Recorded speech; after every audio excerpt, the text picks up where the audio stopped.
morning, good afternoon, as long as it's all good. We want to welcome you to the House That Happens, the only place to be in suburban Etobicoke, sponsored by Shuey's Bar and Grill. As we well know, voted best dive bar in Toronto 4 times in a row. We'd like to think it's the best dive bar in Ontario because we keep the vibe alive. Hi, my name is Cruz.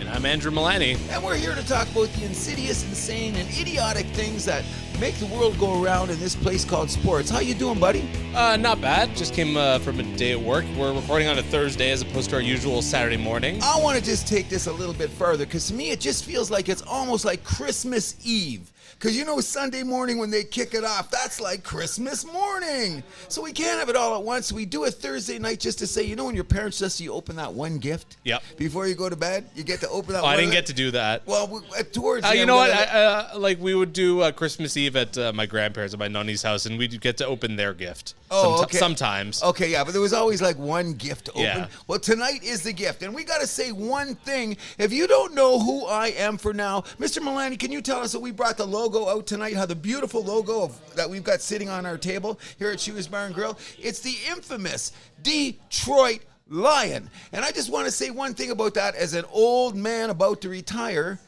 In my whole 50-some years of watching football, the Detroit Lions have never had this significant part in opening the season. And I mean, they haven't had this much hype in how long? Stop the hype. You know how my feet are hurting? I'm just saying, hey, I'm a Patriots fan. We're starting to get a little bit of low-key hype that's starting to make me nervous, too. So. It always does. You know what I mean? Like I said, I'm so excited. Big shout-out to my brother, Jose Cruz, out in Victoria Island. I'm going to show it to you later. We got a lot to say. Vancouver Island. Victoria's on Vancouver Island. Whatever. Confusing, I know. Okay, yeah. You know what? And Joe, if you're listening, isn't it great to have a guy to correct you like that? We got an awful lot of football to bring you tonight because I ain't done talking about stuff that I'm going to be talking about your fantasy football, who's going to win, the guys I hate, and why the Lions are going to win tonight. But we got a few things to take care of before that, don't you think? Yeah, a little bit of housekeeping, and of course, this is Toronto, so we're going to talk a little bit of hockey, of course. Oh, gee. Hockey in Toronto? we let an hour go by? I know, right? Not even barely 2.5 minutes into this. That's a good thing. But you know what? I think it's significant when you're going to bring up about hockey anyway. Go ahead. Yeah, so there's a couple things. It's going to be real quick hits. But number one, we talked about this a little bit before the show. Have you heard about the rumored Rasmus Dahlin contract? Actually, you brought it to my attention when you came in today, and you're saying it's appearing to be $10 million for 8 years? 10.5. 10.5 for 8 years? Yeah. I think he's 23 years old, isn't he? Yes. I'm saying, with this being the dead cap year, which we beat to a horse because everyone understands. It would come into effect the next season. Which is even better. Yeah. So I think at his age, to be locked up for this long, for this kind of money, if things move the way they're supposed to do. Executive producer Jay just walked in. This is unbelievable. In the house Did you plan tonight. this? Did you plan this, Cruz? No, but I thought it's a possibility, you know. Is he going to get down here? We even brought headphones, buddy. Jay, we got headphones. We'll get him later. In any event, the executive producer is in the house. I know these guys. This is the way we plan this show to be. We're getting prepared for working for Humber on Saturday. Oh, that's right. Baseball season opens, which is why we are having our show on Sunday. It's all my fault. Oh, no, it's not. Anytime I get together with Mr. Milani is a good time in my life. I mean that most sincerely, buddy. I bring that to table, producer with the most. But let's get back to where we were. I think this Dahlin contract is really good because we've discussed with the salary cap and we don't know what's going up, and Batman playing the game with it. Yeah. Teams like Montreal have done it. San Jose signed a couple guys, but I think San Jose, I mean, didn't they sign somebody to that? No. Who was it? San Jose's got a bunch of old guys that they're stuck with. Who's the guy that someone out west just got signed, and I thought the deal was like that, but Carolina seems to be the template.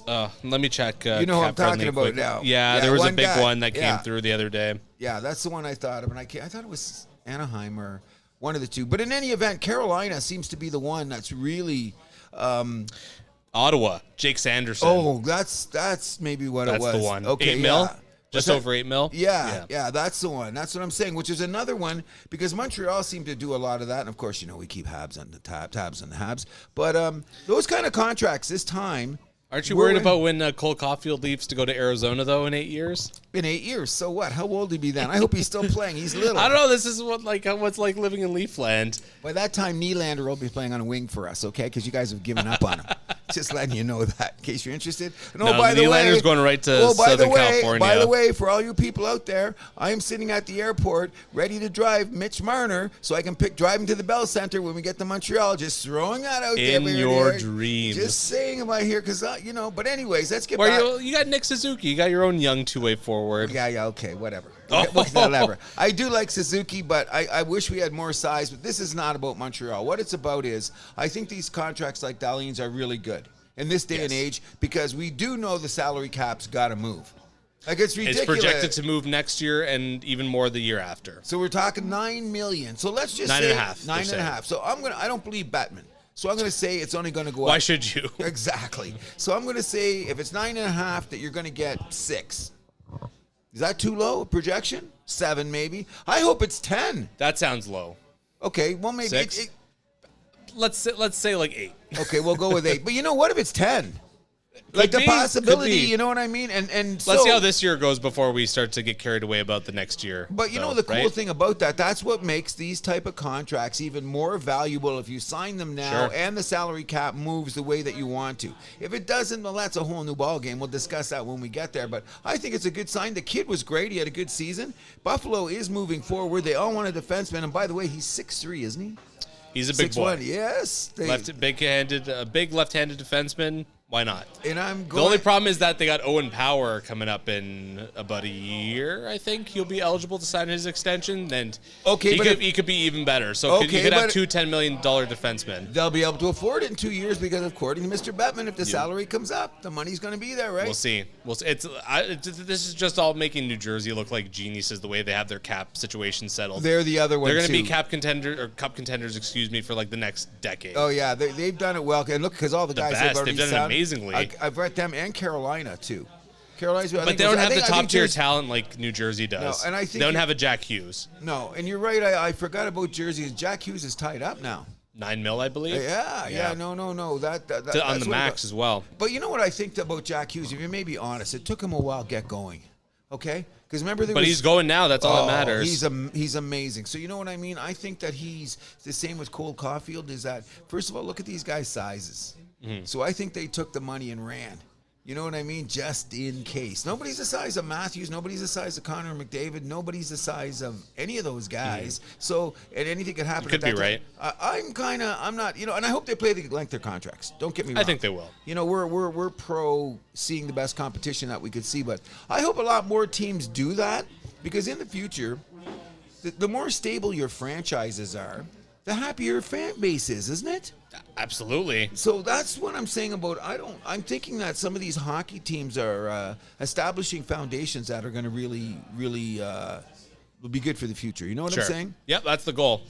Okay. One thing I want to move on to quickly is the Professional Women's Hockey League is starting to get going. Toronto made the signing. They got Sarah Nurse. So, I mean... That made me jump up and down. I really did. She is smoking hot, man. Okay. I was kind of thinking about her defensive prowess, really. I was looking at something else. Okay. That might be too horny for my own good. But there you go. That's not a bad thing. I like playing the last NHL game, her being on the cover, you know? Oh, that would be outstanding, outrageous, catalysmic. The bottom line is, what do you think this is going to go? This is a shot where you don't have every 2 leagues and all that. Do you think it's going to really fly? How much I still think it's too early to tell. I mean, it's still it's like they haven't even announced, like, there's no team names. I don't even think there's arenas announced for any of the 6 teams in there. The point I want to get to is I went on, so Toronto's team before was the Toronto 6, and I've been pretty vocal about how much I hate that name, how much I hate their color schemes. I think it's all like freaking cringe. They should have been called Cringe City for how bad they were. I like that. Yeah. So I went on the page, this is Wikipedia, so like who knows at the end of the day, for the new Toronto PWHL team, and I see the color scheme of red, gold, and black. And gold, and black? Like the Toronto 6. And I immediately crawled up in a shell and said, oh no. Ottawa Senators colors again. What city is this, Cruz? Remind me. Last time I checked that we're kind of kind of a blue-colored city. And Maybe red and white. I'll take the red and white. I don't know where this black, whatever. Black looks good with everything, but where's this gold coming from? Some kid that's a community college engineer came out with a flash of colors at lunch. Engineer? It's like some art student. I'm trying to be polite. I gave him the benefit of Nothing the doubt. against art students. Like No. My sister's a graphic designer. Thank you very yeah. much. But I mean, is your sister a huge hockey person? Probably is. I mean, she'll watch a Leaf game when it's on. Okay, but, so she won't be the one to turn it on though. She doesn't have that kind of drive. Okay, but she enjoys watching a Leaf game with the family or with her fiance. Shout out to my sister actually getting engaged. Actually, but the whole family is very happy. Yes, that's a good thing. Yeah. But that's my point. And she got engaged in, I believe it was in Bangkok. Her and her fiance are visiting. Wow. They went to Singapore to Bangkok. I believe they're back in Singapore now visiting one of his uncles. Oh. Yeah. If you guys get to hear this, huge shout out. Stay safe over there. Congratulations, and that's amazing. Yeah. However, speaking of your sister, if she did go into the room that day and she's got a design, and I know she had a lot to do with the design of our House That Happens, I should give her that shout out too. Well, that was my cousin that actually designed the logo. Okay. All right. So in any event, it was very talented himself, and we will have Chris on the show. Yes, we should. Before hockey season. In any event, now she goes into the room and she gets up in the morning and they're talking about color themes. And color theory, yeah. Okay. Do you think in any way at all she's thinking about defensive prowess, plus, minus, who the goaltender is? No. No, and no. Okay, so then you get these people in the room who are non-hockey related, not traditionally attached to what makes whatever. And hold on, though. Shouldn't this come from ownership? Where these are going to be our colors? Those are the ones who are so. Exactly. Those are the ones who are involved in those decisions at the end of the day. And let's be real, the gold comes from Drake. Speaking of cringe, the master of cringe, he actually reached out to someone in my friend group, an ex-girlfriend of mine, actually. He actually DM'd her on Instagram. Really? And this guy, if you just saw these messages, you'd think this guy has no game. Oh, my God. I'm calling you out, Drake. There you go. So you know where to find us at the House That Happens. That's pretty damn good. But you know what? When it comes to that color scheme, and you got to admit that we've got some good ambassadors for Canada. And I give Drake the ambassadorship that he deserves for exposure. Sure, he's bringing a lot of tourism and all that here. One, he gets his 2 games a year. You get those black and gold, and then get him out. Get him out. There's a lot more Drake nights at the Raptors now. They don't. Okay, I will agree. I mean, the merch you get is cool. I'll give it that. Okay, so if you're going to use that, it should be on Drake night, nothing else. Sure. Okay, we're going to get this down the road because when you're talking about color schemes, and you know who my favorite team is football-wise, we've had some of the worst ever, but we'll discuss that when the football image comes up. You know what I'm saying? In any event, good luck to the Women's Hockey League. I hope it gets the exposure it needs. I hope the NHL backs it. But most importantly... Eventually, even though Gary Bettman has been very non-committal with that. I've heard that. So we'll see. I would like to catch a Toronto game this year. We should make a trip of it. We will, girls, if you get going, we will come down and see a game because my final statement was going to be, how do we get butts in the seats? Sarah Nurse might be the answer. There you go. That could go a long way. Do they have no name yet or nothing, right? Nothing. Just they just announced the 6 cities, so it's 3 Canadian, 3 American. So it's Toronto, Montreal, I believe Ottawa's the other Canadian team, and then New York, Boston, Minnesota are the American teams. Okay, well, we're going to wait and see. Is the season going to start this year? Yes. Yeah, because they're having the draft. Well, the nurse and whatever. I think each team was allowed to make 3 signings. Then the draft is right around the corner, I believe. Good luck to the league, and we'll definitely, the House That Happens will make a presence at one of the games. Well, we promise you that. And speaking making presence at games, we just want to say the continuing success of the national men's basketball team. Yes, the 2023 FIBA Basketball World Cup, Canada advancing to the semifinals. Not only are we qualified for the next Olympics, but we look like real contenders for this tournament for the World Cup. Oh, this would be just amazing. Now, I want to talk a little bit about the game yesterday and this perspective. Once upon a time, everybody talks about who the greatest players are and what impact they have in the game and how much they're going to win and blah, blah, blah, blah, blah. Well, of course, we did a little section this year on the House That Happens about the 5 biggest bitches in the NBA. You do remember that show. Yes. How could I forget? Okay, I just want to verify. I don't care how good of a player you are, the factor that you can be in the game and the dominance that you show at times. Luka Doncic is a bitch. This guy yesterday. But that bitch with the capital B. Oh my God! Yesterday, I'm saying that when players can get away with stuff because of reputation. Mm-hmm. This guy I watched the whole game. I thought this guy should have been thrown out 10 minutes before that. Like this, the sheer. You reading his lips. He wasn't saying, "Hey, where do you guys have a beer after the game?" It was ruthless. Now let's. And we got into this last show too. FIBA refs, they're making the NBA refs look like gods. Oh, no doubt about it. And sometimes it's even like I swear to God, what's happening is I think they take him at the end of the first half. They run him in, show him the tape, and say, "Okay, run back out and ref like that." Because then you say, "Whoa, what went on?" It certainly felt that way in the Canada-Spain game. Oh, I was 100% there too. But I felt it a little bit in the game yesterday too, due to the fact that you talk about Luka's reputation, and he got to stay on that floor an extra 10 minutes when he should have been tacked out a long time ago. We're still trying to figure out why Dylan Brooks got thrown out of the game, except for the fact that his name is Dylan Brooks.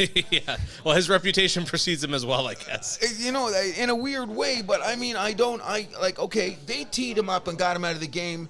They went to a commercial, came back, and figured out he was gone. Okay, so how does that work out? That's what I'm saying. When they, now we're back from commercial, and Dylan Brooks is no longer playing. Huh? What? Well, it doesn't help that the commentators are calling it from here in Toronto as well. So there's a level of disconnect there, right? Okay, I did not know that. Yes, because I'm blanking on his name. He calls the Blue Jays games. Oh, Matt Devlin. No, he's filling in. Oh, yeah, he's filling in the Blue Jays. But what the guy with the really deep voice, the bald head, goatee. Shulman. Yes. Yeah, Shulman. So that's why Shulman. That's why Devlin's been filling in, because Shulman's been here in Toronto calling the FIBA games from, I guess, on a monitor. Oh, by the way, TSN does the same for when they do like the Champions Hockey League. Yeah, you're right. They call it from here in Toronto. Oh, by the way, I just want a big shout out to Matt Devlin, who's probably one of the most underrated guys in the city. But he's moved over. I'm a fan of his. He moved over into the baseball booth. He does not miss a beat. You can tell he's got a background calling baseball. He's definitely done it in the past. No doubt about it. But the house that happens, our top of the list is Matt Devlin in the city. We like all the guys. We got nothing negative to say about him. But Matt, he's on top shelf. One thing I like about Devlin is that, like, when the Raptors were on their run, I heard people complaining about him. I'm like, you guys, it's the fair weather fans who are complaining first of all. Did you notice they were fans? We got a lot to say about fans. Devlin, house that happens, loves you. No, he's awesome. Big fan of his. Hoping we get the win. I really think that the networks are looking forward to the American Canada final. So we should also, not to bury lead, Canada did beat Slovenia 189. Yep. Shea Gilgeous-Alexander leading the way for Canada, 31 points, 10 rebounds, 4 assists. RJ Barrett had a huge game. I'm very happy they're really bringing that up because I remember his dad being with West back in the day. I'm old enough to remember now he's running the show. Exactly. And really happy. And they changed coaches with really, like without missing a beat. That tells you how, like, strong the organization is, I think. Good point out. In any event, I just want to say, in context of, I'm really hoping that the same guys play next year. I don't want to beat that to death, but we're talking about when you form the team, the Brooks, whole crew. Yeah, we're gonna RJ, add, Kelly Olynyk, Powell. They'll all be there. Yeah, you know what I mean. The heart of the team has to come back because agreed. You know what I mean, because it's guys like Corey Joseph and whoever they're kind of going to be like on. Okay, you know what? And it's kind of a drag. I hope they bring him along because Corey Joseph has been dedicated to the program for a long time. Even though now we're down the road. But with Jamal Murray, as I was saying, there's going to be some tough cuts. For the first time ever, Canada's going to have to cut NBA players, which is just an amazing problem to have. It's not. Anyway, big shout out. We're hoping for a win tomorrow. I'll probably get up and watch the game. Playing Serbia. Who is extremely strong. But they don't have Jokic, so. What's that? They don't have Jokic. Well, they're in anyway for the playoffs. They're already made the Olympics. Well, I'm talking about just for like Glad here and now. Yeah, so we'll take that, definitely. And in any event, there's another big international thing going on in New York City, and I just want to ask you a question before we talk about the U.S. Open. Do you think some of the games start too late? Some of the matches start too late? Yes, a little bit. I'm surprised. I'm a little surprised to have it the way it's set up, especially since like if you're like in Europe, like you're not gonna have a chance to watch. I'm gonna say before we get into the meat of the tournament, I'm gonna say this. That's the U.S. Open. Okay, so some events are centric to their, like Roland Garros, the big Formula One races. Like, there's things that are intrinsic to whatever the event is of that time. I agree. I mean, like the under the lights at midnight at the U.S. That's a New York thing. Yeah. So, you know what? It being a New York thing, my favorite guy, Mr. Tony Kornheiser, who goes to bed earlier than anybody, and they make jokes about it. He was really irritated that it's on it. And Michael Wilbon came back, and I was on Wilbon's side in the fact that I believe that since it is New York centric, and that's how they do it in New York, why should you take away their privilege from Forest Hills is in New York. Yep. It's been there. And the heart of Queens. And the heart of Queens, which has been done how many years? Generations. Yeah. Right beside MetLife Stadium. You got it. So and I love the overhead shots at night with the lights on, and you really see how big this complex really is. Oh, this is on my bucket list, going to the U.S. Open. Oh, yeah. You know what? I should have thought about it, too, but I'm going to start by going to one of the Rogers Opens first. Yeah, I've never been to one of those either. We got the women coming next year. I would love to see one of those matches. And it should be. And segueing into that, how do you like the tournament so far? Now, you know what you're going to do? It's been fun. You're going to put me on spoiler alert right now, because I got to tell you the truth. I just finished watching Boris beat the other Russian, which was yesterday. Well, there was no men's today. Thank so God. We'll start with that. Okay, good. Because both the semifinals are tomorrow. Good, because I'm gonna get on that. I'm really cheering for the guy that's playing Djokovic, and you know why. Shelton? Yeah, no, not playing Djokovic. He'll be playing. No, did he already lose? Did Djokovic win? Djokovic is going to be playing Shelton tomorrow, 3 p.m. So our boy with his hot girlfriend is gone. Yes. Yeah, he lost to Alcaraz. Oh, right. The German, right? Yeah. I have that on tape. So it was a good match. Let me know that. No. Do you want me to tell you the results? No, because I guess what happened, that guy was Alcaraz won. There was no upset there. Okay. I got that. What happens is I keep the PVR running. I don't know the scores, and I run home and watch them at night. But I expected that to be happening. Yeah. This Shelton kid's come out of nowhere, though. Yeah, I mean, it's been a good story. I mean, I don't suspect he's going to be the first to win the U.S. Open since, oh my God, I'm blanking on his name. Andy Roddick. Andy Roddick, thank you. The guy looks like Stifler from American Pie. Yeah, 100%. 100%. That's him. You know what? It is a great story, but you know what? One of the things that I thought was a little bit, and I shouldn't say this because being of African-Canadian descent, but I'm just saying that I'm glad that any great athlete that comes from a background where they've had to struggle to get to where they're going should be respected. Sure. Not due to the fact that they are from a particular gender, race, religion, or whatever. Mm-hmm. You know what I mean? So I've been noticing lately, like, I want Shelton to be Shelton. I really like his game. He's extremely charismatic. But all I heard during the whole match was it just wasn't that I don't know where to go with this. It was the first time the Americans had two in a quarterfinal since when? The Andy Roddick days. And they... I was going to say since before that, but that would have been my guess. I was going to say since like Jimmy Connors and all that. Yeah, and all that. That was one of the matches that came up with I forget the guy that the young guy was going on there. I want people to be known for their merit. That's what I'm going to do. We're probably going to do a show on that in the future. But Tiafoe, who I really liked a lot, I was kind of cheering for him. I like Tiafoe. I was kind of cheering for him too. But an interesting thing that came up, though, is you're going to be in dominance in tennis and you're going to go to the next level. He's getting up there now. He's 26, 27. And in the history of tennis, if you're going to make your explosion, that's why Shelton's got a little bit more hype, because he's only 20 years old. Yeah, I mean, what better time to have your coming out party than at the U.S. Open, one of the four majors, right? Do you think Coco Gauff, this is going to be her coming out party? Certainly looking like it. I mean, let's finish up on the men's. I just want to say, so tomorrow we got Shelton versus Djokovic. That'll be at 3, and then Alcaraz versus Medvedev is going to be at 7. I can't wait to see the Alcaraz-Medvedev battle. Because you know what? That's going to be a match. He thinks he's going to win. He's got some attitude now, I guess, because he won 2 years ago, remember? Yeah, of course I do. And not only that, he won at a time where he kind of probably got a little bit of...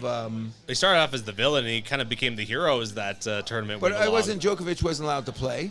Yes. Djokovic wasn't allowed to play. Because the state of New York is stupid, but... Yeah, and who was injured? So I think he's got a little bit of a chip on his shoulder because people have suggested that perhaps maybe he had an easy ride. And I don't believe you ever have an easy ride in any tournament of this level. It's all earned and you win. You play the guy that's in front of you, correct? That being said, I think we're going to see an Alcaraz-Djokovic rematch from Wimbledon, which we all want to see. Everybody wants to see. But what if Boris, I'm going to call him Boris ever since I seen those shirts in the crowd that said Medvedev. Explain that. Oh, it's a shirt, and it's got Boris from Rocky and Bullwinkle. And then you see Boris, and above it says Medvedev. And like his whole crew was wearing the shirts in their box, right? Yeah, it's epic. Like, you know, I will say this though, and in this day and age, and maybe because I'm getting old and my favorite sportscasters are old, one of the things I notice too, just like the baseball stuff, is every time a guy makes a great shot, why do they got to look to their box? Once upon a time, the coaches weren't even allowed to talk to the players. Now, they're going to put a Soul Train freaking line at the U.S. Open? I mean, you have like 37 different cameras. I mean, you might as well show them off. Okay, I agree. And I agree with all you can't keep just showing the hot girls in the stands. Okay, but listen. Wait. Why do you got it? Like, okay, it's the second set. Okay? Yeah. You're up 3-1. You hit one down the line and you win the fourth game and just acted like you won the lottery. That's the part. Now, when he gets to the big moments in the match, you're trying to fire up your guy. No, why is the guy looking at the crowd so they can get back to him and everyone gets excited? You know, see, maybe I'm a traditionalist. Maybe I'm just getting too old. Because back in the day, remember in the day, you're just allowed to be cut off. Are you saying remember? I don't know. Okay. I've only gotten into tennis like pretty recently, so this is just like the norm. Like the last 10 years, I've been watching tennis, so this is the norm for me. John McEnroe are the same age. I watched him since I was a kid. He's top 10 athlete of all time. 4-time major winner. Oh, yeah. No, 7. Would have won 10 if he went to the No, he's got 4 majors. Who, McEnroe? Yeah. He's got 7. No, we can look this up right now. He's got 2 Wimbledons, 2 U.S. Opens. Okay. Let's go see what the survey says. Back. I'm on your side. I'm going with the 7. I'm pretty sure it's 7.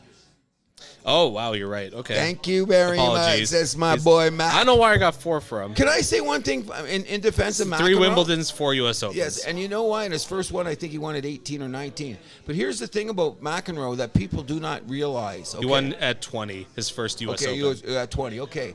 I'm going to tell you, and he made the finals at Wimbledon as a walk-on 2 years at after. 17. Made the finals. Okay. He made semifinals against somebody when he's 17 as a walk-on. Like, you know, one of those qualifier guys?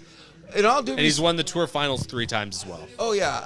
But here's another thing about McEnroe, what people don't understand because everything's so got newer, is that once upon a time, the Australian Open was always at December. Yes, we've gotten into this on the show before. So a lot of the American guys just wouldn't even show up. I mean, forget the Americans, just a lot of people just wouldn't show up. There you go. Yeah. Another story, another time. My pick is Sabalenka is still in there, isn't she? Yeah, she's playing. So there's 2 Americans actually left in the semifinals. Goff is going to go off against Machova, the Czech. That's at 7 p.m. Oh, these are both tonight, the semifinals. Yeah, I got them Coco goes at 7 tonight, and then Sabalenka goes against Keys at 8:15. I thought Vonderuza girl was going to make it again, but she kind of ran out of gas. I'm calling Sabalenka to win it all. Keys. Yeah, I'm calling because I thought Sabalenka should have won at Wimbledon. Yeah. And she ran out of gas or something, but she's looking beastly. So Sabalenka Goff final? Yeah, that's what I'm looking. I'm hoping that'd be cool. That'd be cool. That's the final. Would be a great set. Actually, I might have to tape that one because I'm it'll be at Humber. Well, I don't think it would be done. I think it's probably going to be done well before 5 o'clock, so I got to record that. We will. And as you notice here at the House That Happens, we have a big shout out to all things tennis, so to speak. And as we continue on, we got to take a little bit of time to discuss the fact that as we speak at this moment, which is approximately 90 minutes before the football game kicks off, the Toronto Blue Jays are actually the 3rd wild card as we speak. Getting away with that after losing to the atrocious Oakland A's yesterday. Yes, I had the chance to sweep the series, and of course they blew it. Why sweep when we don't have to?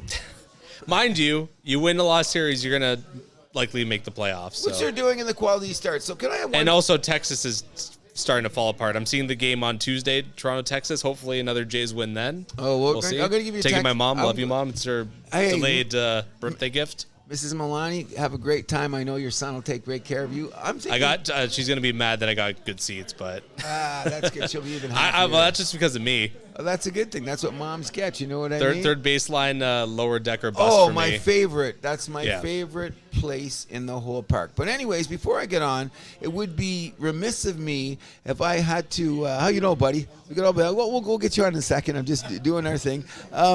It would be remiss of me as I take shots at players with the best of them. With the best of them. Come on. Okay, so I take a few shots at players. One of the guys that I've really taken a kick at, and I've already said, Kikuchi, I'm going to drive you to the park, is that I don't know what to do about my take on Mr. Bassett anymore with his 14-game wins and 8 shutout innings the other night. Someone's going to say that was against Oakland. I don't give a damn. Still major league team. Major league team, 8 innings pitched to shutouts. You can't ignore that kind of stuff. However, what's your take on Bassett? Would he be the first? Okay, we're in the playoffs. Okay, the very first game. What is that? Oh, it's 2 out of 3 anyway, right? The first. I think. You going to start the first game? No, the Gosman's my game 1 starter, hands down. No doubt, right? Yeah. Okay, who goes second? Bassett has to now. I think that's got to be Bassett. Only because of Barrios up and down. A few weeks ago, a month ago, I would have said Kikuchi. Not anymore. No. He seems to be running out of gas. Now, I think he's going to have 5 starts right yet, so we can't say that Rui, he might have a shot at this, even though his last start wasn't as good. But look at. We'll see. He's still fringed for the playoff roster, I'd say.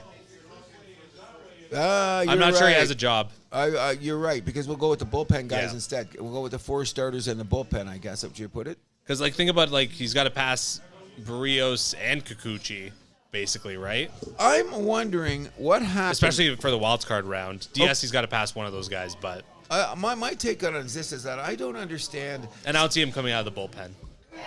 No, you don't? No, I don't see him coming out either because he needs to warm up. In any event, this is the chance right now. We've got Kansas City on the weekend. We have to win at least 2 or 3. I think that Texas is playing who? They're playing the Yankees maybe or somebody like that. Texas, I know they just finished the series against Houston. And got swept. In a marquee game of marquee games, which never seemed to work out there, and the whole world talked about it, Max Scherzer against Justin Verlander. And how did that turn out? Oh, my God. And Texas, not this time of the year? It's Texas has got Oakland this weekend. Oh, they got away with it. Who do the Yankees play this weekend? Is it Tampa Bay then? Tampa Bay is playing Seattle, so that could benefit us. Yes, definitely. Yankees playing Milwaukee. Well, that's not going to benefit us. Milwaukee keep on winning. Yankees are out of it, though. I heard today that they were talking about 70 and 69. Come on. Christopher Russo and Steve Phillips were just saying that the way that New York guy. That's what they were saying. We got to bring him up, even though Russo's not a Yankees fan. Was he a Mets? He's a Mets guy. Oh, okay, fair enough. But they were bringing it up because he absolutely wrote them off a month ago. So Steve Phillips is trying to say he's going to backtrack. But the bottom line is the Yankees have to pass 3 teams, so they're not going to do it. So I'm glad they're gone. Boston's out of there. What we should be really talking about is the Toronto Blue Jays are starting to look like they have an everyday lineup. Even though it's going to change finally in a couple of days from now, because Chapman's going to go back to third and Bichette's going to go to second. But the other guys should just move around. Should leave Merrifield or Schneider. Leave Schneider at second base because he can't play the outfield. And Merrifield, you're going to have to go in left field for now because of the way the hitting's gone. That's fine. That's okay, fine. But you're going to know. So tell Merrifield, listen, you're next for the rest of the season. You're going to be in left field. And this should be the lineup, going I'm forward. fine with, even though he's a below average outfielder. We've discussed this a little bit before. I think you need Schneider's bat. Is he? Yes. Is he? And we need Gurriel's. I mean, we need Merrifield's bat. Is Merrifield a better outfielder than Gurriel? And he doesn't have the arm. Oh no! But I mean, he tracks balls better, so maybe he doesn't need the arm. Isn't that how it's supposed to work at times? That's how I look. Sure, at it. Fair enough. You know what I'm saying? He hits for average. And he hits for average, so we're going to be good there. As long as they do it consistently. I want to do another shout-out is that I think that even though I've said a few things in the past because I think that the dressing room's a little bit messy, I think there should be some pushback on the amount of negative talk there is about Vladdy of late. The guy's hitting 19 of his last 21 games, and the 261 average doesn't look good. No. But he's got the hustle back, except for that one running play. Which was awful. That was a bad running play. Oh, it's glaring. They at least try to make it look like, you want to get that base hit. I want to know, where do you get like that? What makes you suddenly decide I'm playing like this? But Vladdy, I think he's been playing a little better. Don't you see it? A little more enthusiasm in his game. A bit. Okay, we need more, but I'm saying that he's still. It could be a little when he doesn't have Bo in the lineup though. He can it looks like he's like trying too hard sometimes though. Maybe that's what it is. And I've although it's been a weird season for Vladdy. He's going to drive in 100 RBIs. Is he? He's got 80 something with 20 some games. I think that's not quite 100. Okay, what did he get last year? 99. Something like that. Yeah, so he might not be. And Let's you're hope. not a 100 Let's RBI hope. guy. Like you can't see a 100 RBI season if you only had 99. So I think he should be. I think he should be. No, it doesn't say that. That's like we're going to the Nylander thing. If he scored 39 goals going into negotiations, but he did score 40 last year. Yeah, he scored. So now he's a 40-goal scorer. You know how that works, Mr. Analytics. Come on. I think there's a few other things we could talk about for baseball, but I think we can save them for next week. Okay, definitely. I just want to say one thing. I think that this new wild card, we should bring it up before the playoffs, is good, bad, and ugly for baseball. I like the format a lot more than the one game. No. The one game is bullshit. I don't like that either. I like this format, but I'm just thinking that for fan interest, it's pretty insane because look at that. Look at that. The division out west there with Houston, Texas, and Seattle. That's a dog fight. That's going to go down to the wire. And not only that, let's look at the wild card race in the National League. Oh my God! Talk about a dogfight there. It was Arizona, the Cincinnati, Cubs, the Miami Giants. just moved into the last spot last night. That's surprising. I did not think they were going to be. Remember, we thought they'd fall away, but I still think they will. I do too. I think that they just fall. They did like Toronto. They snuck in last night that they're the last wild card. I know the Giants are 2.5 games back and are 500, but I think they fell down and they can't get it up. Really? I don't think so. You know what happened to them? So you think Miami's going to clinch it, or Cincinnati? I'm going with Cincinnati. Oh, their defense sucks. Doesn't matter. They run, they swing, and they pitch. They drop a lot of balls, man. And I'm a defense guy. But you know what? Their defense is so one of the worst in the league. Top five. You know what? Their schedule is actually like pretty easy. That's what I'm saying. So they got Cardinals at home this weekend. Then they go into Detroit. They go to the Mets, Minnesota at home, Pirates at home. Go to Cleveland for 2, and then they finish off 3 games in St. Louis. Yeah, okay, I see your point. That's what I'm thinking. They're going to. Those are teams you could beat up on. I'm also going to say this. Even though I think that Strider was probably one of the best pitchers in the National League, I have to go with what's his name, Snell for the Cubs. The way that he's come down the stretch, he's probably going to be the Cy Young winner. A lot of people have been pumping his tires lately. Well, but his last few starts too, when Chicago's needed him, like he's like the stopper. That starter, that's your stopper. If you look at his record since Chicago's made this race coming down there, with Bellinger back to Bellinger MVP status.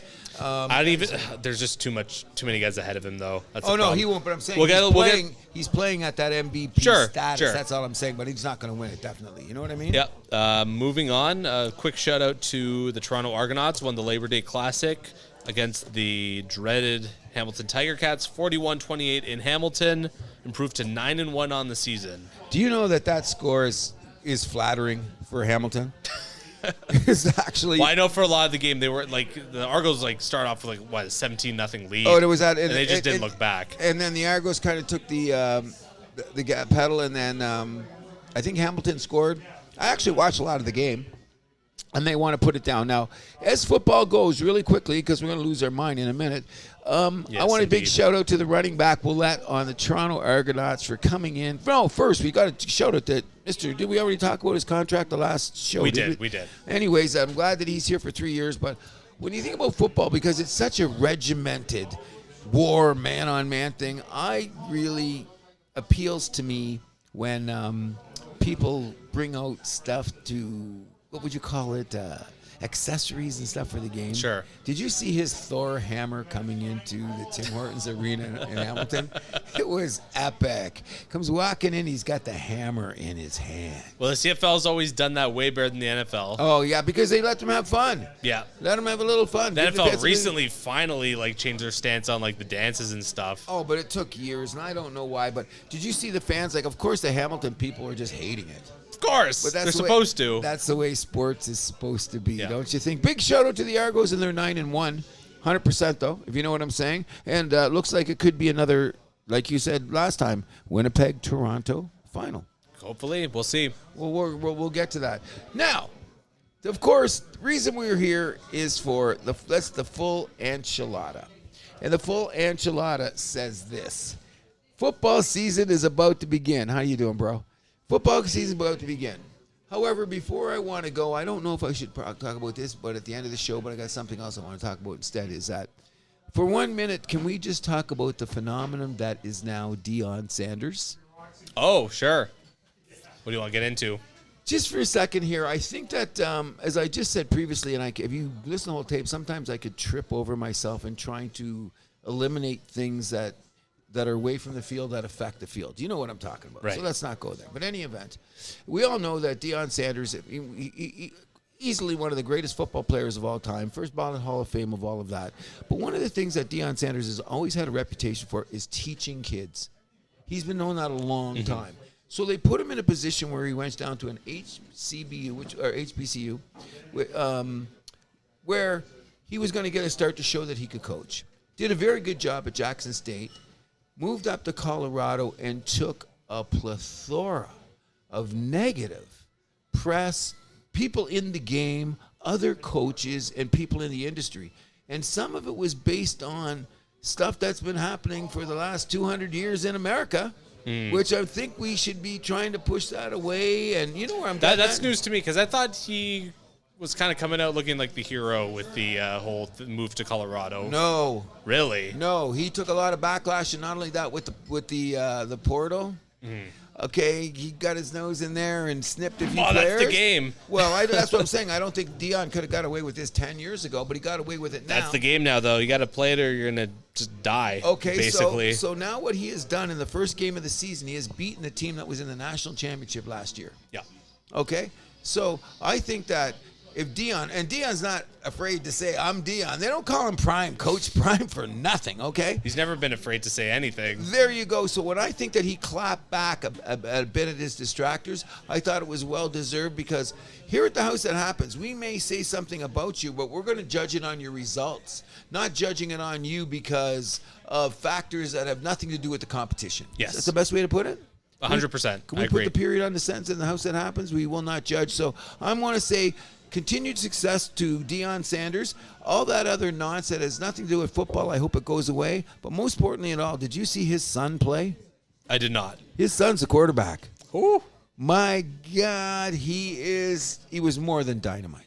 It was unbelievable. Well, best to him. And by the way, he's playing. Oh, who's Colorado playing this weekend? And the coach that's going there, they're the two most scrutinized coaches in the football college this year. So it's Colorado against, I forget, but the guy's name is Nebraska. Nebraska, yeah, and the new coach is Coach Rule.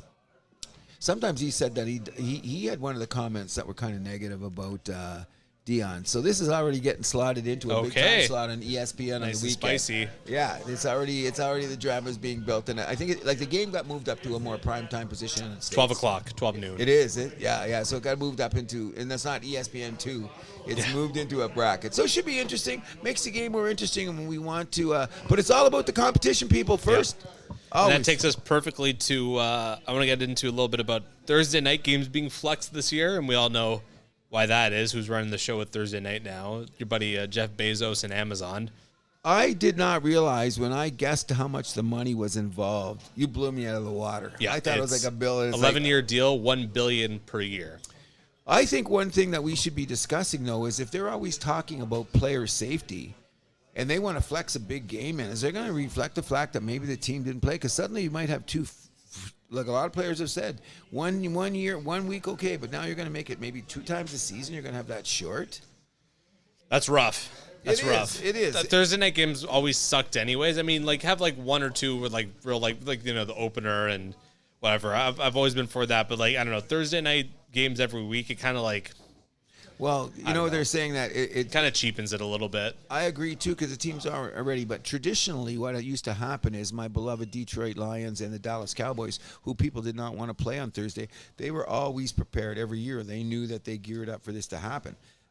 Now every team's got to do it because when you think about it now, like you're talking about the Thanksgiving games before. The Thanksgiving games, because that was a traditional thing, which was really cool. But those teams knew that they were doing it, accepted that for their fans, whatever the case may be. And that's like one of the exceptions I'm fine with. Yeah, that's what I'm saying too. But I mean, it's getting to the next level now where you know that after week 2, week 3 and 4, Jacksonville is going to be staying over in England or over in Europe to play 2 games in a row. So money changes that's different nonsense. Everything. But I'm not big about this flex fan, and I don't know anybody that said anything about it except for not even the owners have been auspiciously quiet. Well, because they got the money in their pockets. 11 bill. Can you say 11 bill? But I don't want to hear any of them talking about player safety or the coaches come out or we're going to have a new committee because they've already done enough. Like one of the rules that I'm going to find really interesting this year is the kickoff rule. Yeah. You know, now if you catch the ball inside the 25-yard line, you can make a fair catch, and they automatically move it to the 25-yard line. I find that to be interesting. We'll see if that rule sticks, though. I think it's going to stick. You think so? Yeah, because what's going to happen is going to be up to an individual. So let's go back to one of the greatest kick returners of all time. Deion's going to take it anytime he wants because Deion's that kind of guy. You know, there's some guys in the league that are just going to go, but a lot of time it's just going to be a fair catch. You know what I mean? You're going to take it to the 25 line, especially when you're in a position where you're down by a score and it's a close game and you just need the field goal. You're going to take a chance of your guy running around when you know you get the 25. It's going to be a shorter grid to get to the field goal area. I don't know. It should be interesting. Should be. One more thing I wanted to get to before we really get into the meat and potatoes of this. There will be 3 weeks or 3 Monday nights where there's going to be 2 Monday night games on at the same time. Starting next week. Starting week 2. That's called the ultimate overkill. So you know what they're going to tell you to do? So I guess there's no more of the Monday night doubleheaders. They're just going to simulcast them. Okay, because what they're telling you now is if you were streaming, you could split your TV screen into 2. And you can we need 2 screens.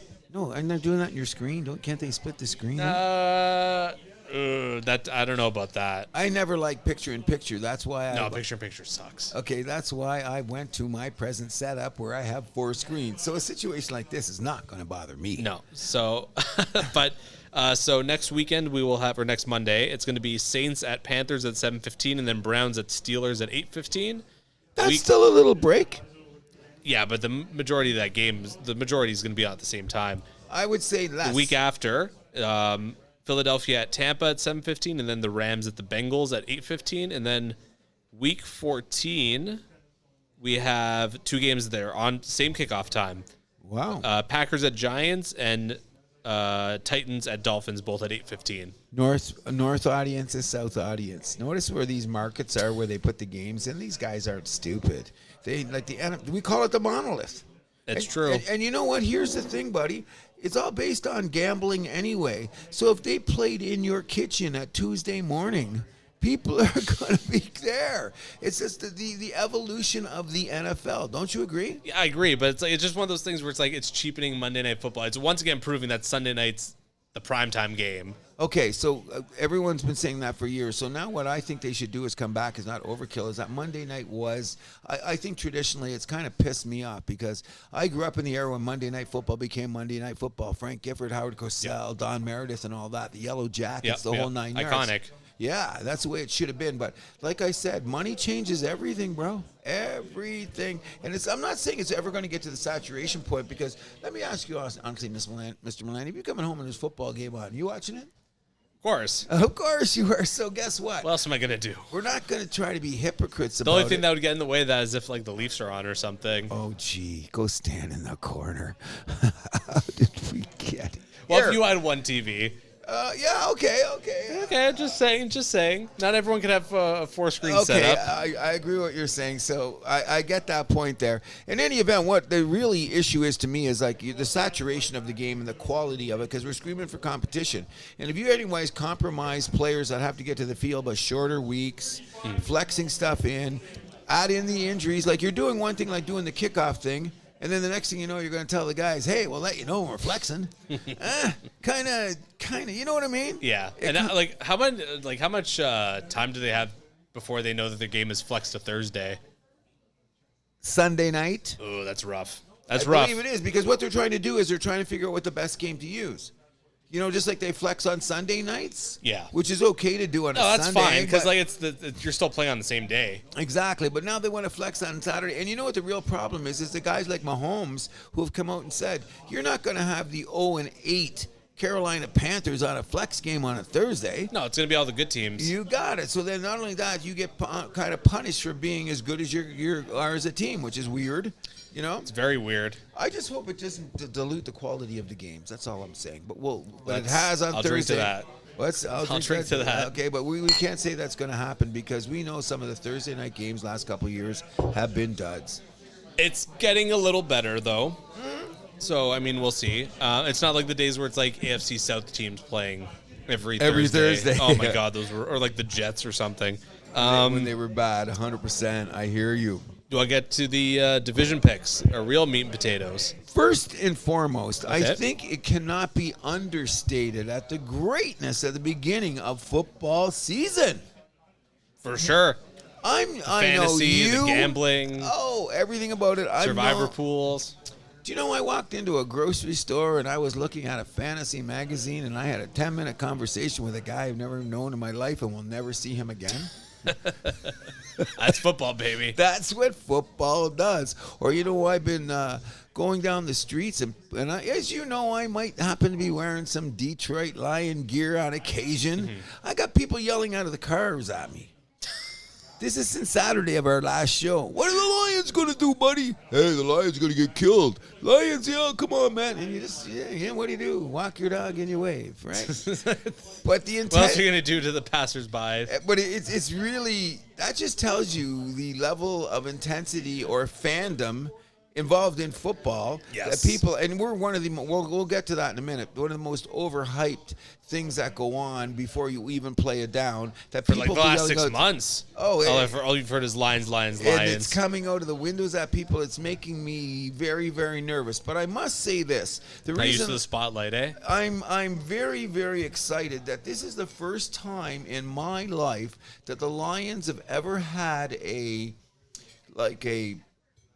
power play or at a point where they are part of something that's great in football. I mean, it's only opening night. But still, that's cool. For them to get, I was shocked when I heard it to start with. And I know the pushback was brutal. Yeah. Due to the fact that it's the Lions, man. It's the Lions. Well, you know what? Some of us are disciples of the Detroit Lions. And I'm going to tell you this. If we happen to beat Kansas City tonight, now, let's just, we're going to get to the divisions in this, but this is the first game of the year. And let's just look at the sheer gambling part of it, okay? It used to be that, 90% of the times when you get the rings out, you win. Last couple times hasn't worked out that way. Ask the Rams last year. Yeah. Oh, they got smoked opening night last year against the Bills. Yes, they did. And who won the year before Tampa? What year was that? I think they were the other team that lost for the first time, I think it was. Was it Kansas City that got their first one the year before? Was it that then? No, because Kansas City won. Was somebody in between there? Who else has won in there? I'd have to look it up. But one of the teams has lost. And I think the winning percentage on Thursday nights, on opening nights, like over 900. Something like that. So if the Lions do lose tonight. No, it must have been Kansas City that won the year before Tampa. Yeah, I think it was too. Yeah. No, because then did they go back-to-back, Kansas City? Yes, they did, and then they lost the second time. Yep. Well, we'll get to that in a minute. Anyways, we got the starting off here today, and I am pumped. Once again, I want to send a big shout-out to my brother Joe, who's out on Bank Victoria Island, or wherever we want to call it. I know you're in there, Joe. I hope you'll get this feed really, really soon. Jay, how you doing? We got our executive producer in the house, and we can't even get him to sit down at the table. You know what I'm saying? Well, grab a mic. You got a mic? Say hi, no? You can say, oh, it's that. But listen, we're going to do it. We're talking football right now. You got any prognostications? Lions are going to be good this year. See what? You know what this is the sound of, Jay? That's the sound of me stomping on people's hands trying to get on our bandwagon. They're going to smoke the Vikings. Oh, I like you better. I like you so much better. Yeah, so Kansas City beat San Francisco the year before, and then they lost to Tampa the next year. Okay, that's Yeah. what it was. Okay. They got smoked by Tampa. I forgot the score was that bad. Yes. 31-9. Ouch. Yeah, but that's because the two guys got hurt in the line, remember? Mahomes true. running for his life. Then they That's had true. Ndamukong Suh and all those crazies chasing him. But any event, before we go any further about prognostications, I just want to say they are kind of like lottery tickets. You buy them because you hope. Oh, sure. That's all it is, and we're hoping it is too. So what I've done is we're going to go a little bit later in the thing to talk about this after we talk about things. I brought a couple of old football annuals that come in there just to discuss the people that are the experts, how many times they are accurate and how many times they're full of shit.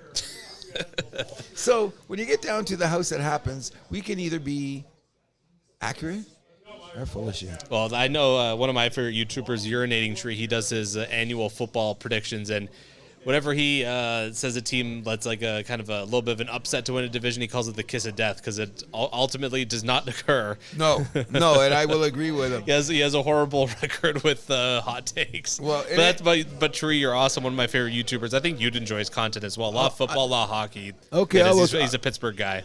Well, look him up. I'll take after the show. I'll take him and I'll go and become a fan or whatever it's going to take.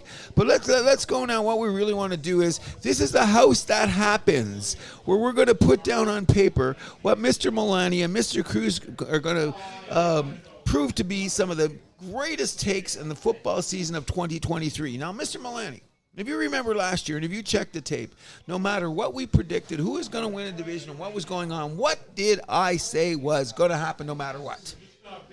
Patrick Mahomes is going to win the Super Bowl. I didn't care what anybody said about anything, how much This you year? loved it. Last year. Oh, last year. Okay. I'm going to get to this in a minute. But what I just want everyone to know, if you want to check the tapes, that Cruz said, I don't care who wins the division, who's your favorite player, what your mom bought for you on your birthday. Patrick Mahomes and the Kansas City Chiefs are going to win the Super Bowl. And guess what happened? They won the Super Bowl after a lot of the football world was saying that they were dead in the water. I couldn't believe it. Which was ridiculous. Of course, because you know what? That's a little bit of Patrick Mahomes hate, don't you think? Of course. I mean, we got into that a little bit, or a lot last year, where it's a lot of people, maybe the wife and Judging. the brother.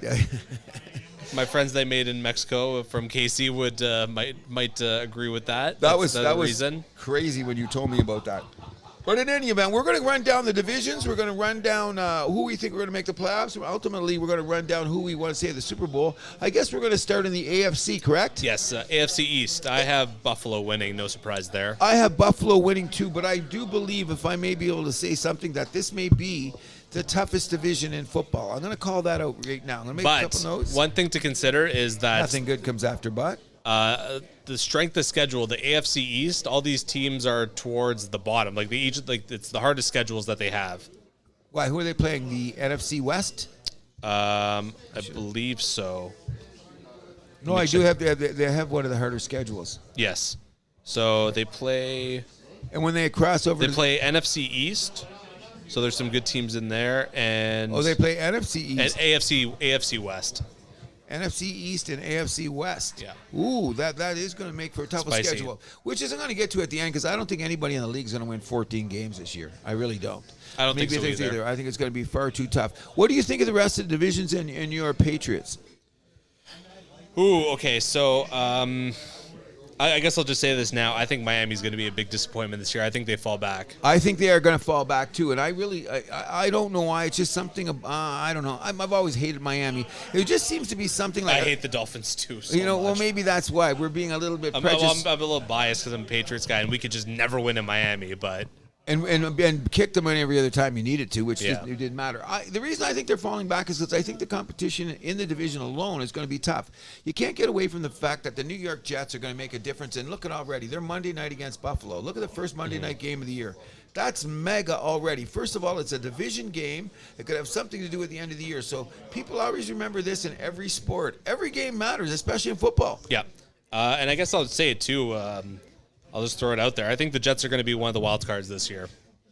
We'll get to the wild cards in a minute. Well, what we can do too, because I'm going to say that. I think that the reason I'm going to say that I think this is going to be one of the toughest divisions in football is because the Buffalo Bills, the New England Patriots, and the New York Jets may all have top 10 defenses. Yes. You know what I'm saying? And even The Dolphins have a good defense and themselves. they're solid too. So that's what I'm saying. So all four teams can play defense. But did you see anything about the cornerback of the New York Jets comparing them to the 85 Dolphins in the 2000? 85 Bears, you mean? 85 Bears and all Yeah. that. Oh, a couple sports guys got on team and just rip the guy. Yeah, well, I mean, you can't get ahead of yourself like that. But- And I mean, but I want to talk a little bit of Miami. I think we're going to see a big regression from Tua.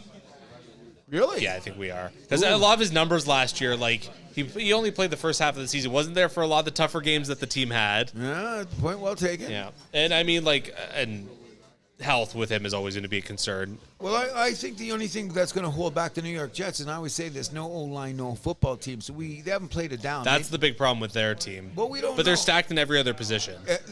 I heard somebody put it this way, that the guy that brought up the New York Jets trying to compare them to, they want to be a generational defense, and everyone said, where did you get the nerve to be like that? They're saying, well, what if that's the bar that they want to raise to?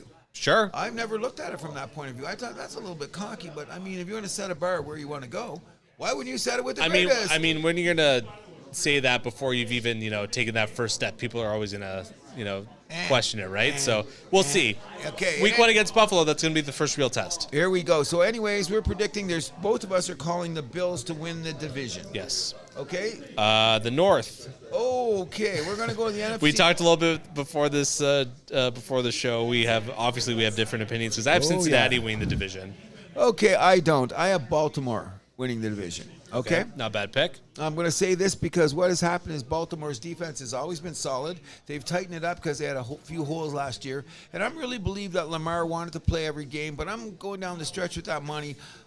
Looking for his money. I'm still saying that hamstring hurt a little more when you don't have the check. Sure. And once that check came in, that hamstring got a lot better. And in my fantasy draft, I took Lamar last night, so I'm hoping he can stay in. But here's the key.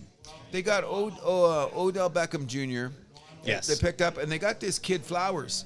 Yes. Where they picked up his rookie, who could be doing something. And not only that, Mark Andrews, who is arguably top 5 tight end in the league, is going to be back 100% healthy with a good O-line.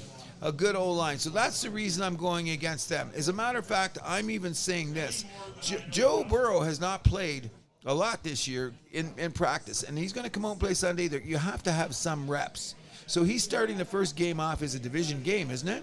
It is. Against Cleveland, right? Yeah. In Cleveland, he's a horrible record in Cleveland to start with. I think he's 1-3 career. Get the bad game out of the way. It's okay. Oh, is that what you're thinking? Well, I'm predicting this. Here's my hot take on the matter. I'm saying the Cincinnati Bengals will not make the playoffs in 2023. Whoa. You heard it here first. Cruz have said the Cincinnati Bengals will not make the playoffs. However, we will talk about the Cleveland Browns in a minute as we go division by division. So we'll talk about who you think your wild cards are. Yes. Okay, so we'll talk about that later. Yeah. Okay, so you got Baltimore, I got Baltimore, you got Cincinnati. Okay.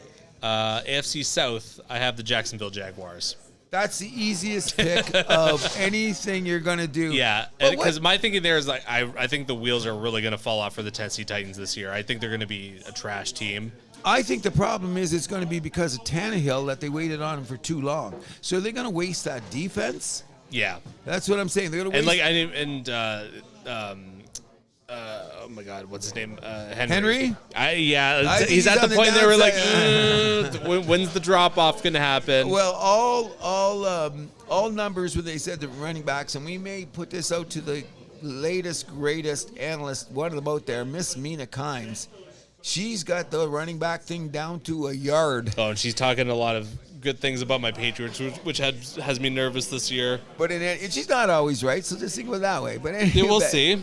She's pointed out there, and Henry is at that age and that mileage, at that carriage, at that freaking tire being wore down. That is a possibility that he could rush for 1,000 yards. It's going to look like a weak season.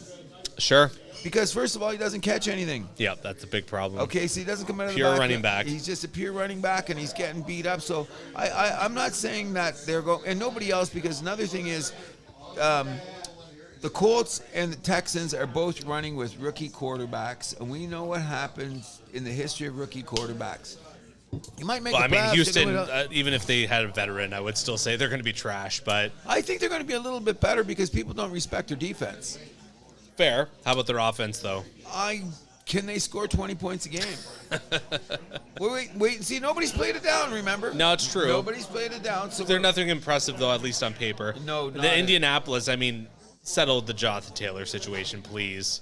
Can we just say something that owners that are completely like... Oh, that Colt was Irsay? Irsay. He's a dumbass. I'm telling you, he's now done some things over the history of owning this team that just makes me shake my head. But to disrespect the player, like you just took a guy... One of the best running backs in the game. Put him on PUP just because of money.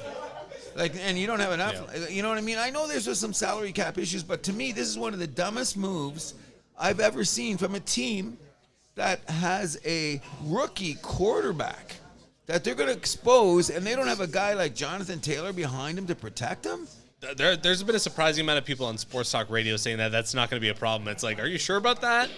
Oh, that's going to be a big problem because, where's your run game? Exactly, and something to protect a rookie quarterback. And the pressure We're they're on the going to same put on page. him, you know what I mean? Because what they're going to do, they're just going to come at him. They have no running back. Yeah. Let's just go at the quarterback and kill him. And the kid can run, though.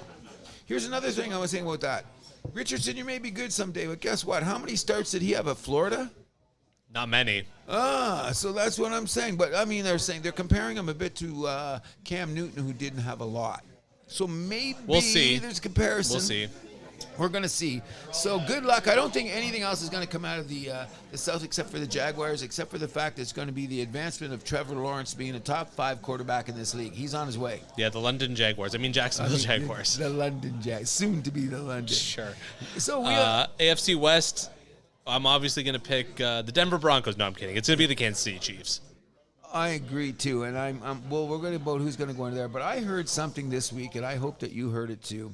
Have you ever heard? You know where I'm going with this, don't you? We had a field day talking about this at work. Oh, my God. I have never. Russell Wilson. You made your bed, you lie in it, okay? We know that. We should add him to our NFL bitch list. Oh, yeah. But you know what? I just think I think it's ego and stupidity, and look at his wife. Who's beautiful, great singer, does all this she's a stuff. hottie. But, I mean, I think she's kind of changed his chi or whatever it is it's going to be. But when your coach, Sean Payton, who's not afraid to say whatever he wants anyway, he's got a long history of saying it, but this is your starting quarterback, and you say, what? Quit kissing babies. Yeah, and worry about Russell Inc. or whatever, Russell Co., whatever it was. Yes, it was I've never seen a shot. I've seen some shots at quarterbacks, but from your coach and the season hasn't started. How do you think that's going to work out, though? Because for me, I can see this going one of two ways. So it's either Russell Wilson's just going to be a baby, go into his corner, like, oh, my coach didn't respect me. He says or it wakes him the F up. Okay, I think that could happen, too. But here's the question that I want to put in the scale. Russell Wilson was the most sacked quarterback for about 3 years in a row. The guy's my size, not a little bit bigger. He's a little guy. I mean, he's thick. Okay, but that's called physics, wear and tear, beat down. Is this now the Russell Wilson quarterback we're going to see in the future because of the miles on the tires? That could be it. But yeah. But I think Peyton's doing this for this matter. Russell Wilson was there when he got there. He didn't ask for the guy. Okay. No. So if they don't have any success with Russell Wilson, guess what Peyton's got? He's got an out. He's built an out for himself.